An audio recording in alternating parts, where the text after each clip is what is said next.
I am a Suzhou garden. Did you know how I was built?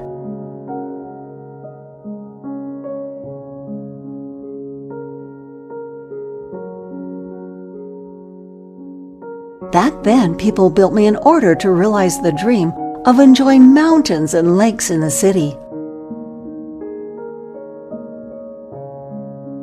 However, with the city being so small, how could huge mountains and rivers be contained in a limited space?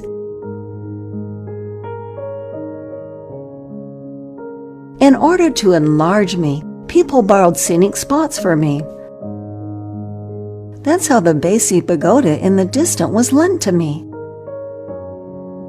In the humble administrator's garden, the pagoda can be seen from the plum blossom-shaped window frame, as if it stood right in a corner of the garden.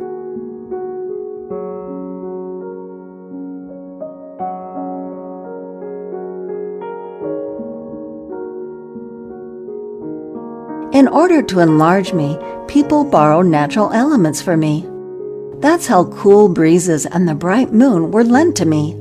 Inside the Wu Chu You Qi pavilion in the humble administrator's garden echoes the relaxing Guqin music, makes a pot of tea, and wait quietly for summer breezes.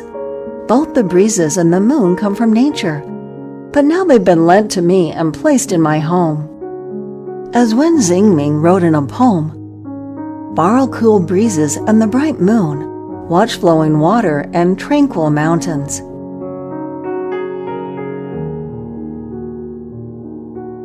In order to enlarge me, people also infused wild imaginations into me. In the lingering garden, the philosophy of seeing a world in a grain of sand can be felt everywhere. The path leading to the stone forest courtyard has exquisitely paved patterns. Here wind blows, rain falls, and clouds and mist fly by. Here flowers bloom, the moon shines, and birds and insects chatter. A small stone can remind us of high mountains, and a falling leaf can indicate the arrival of autumn. As the saying goes, through a flower one can see a world, and a piece of grass contains a paradise. Similarly, a small path can become an amazing world. All of this has enabled me to create another world within a limited space. Now would you like to know why people have built me like this?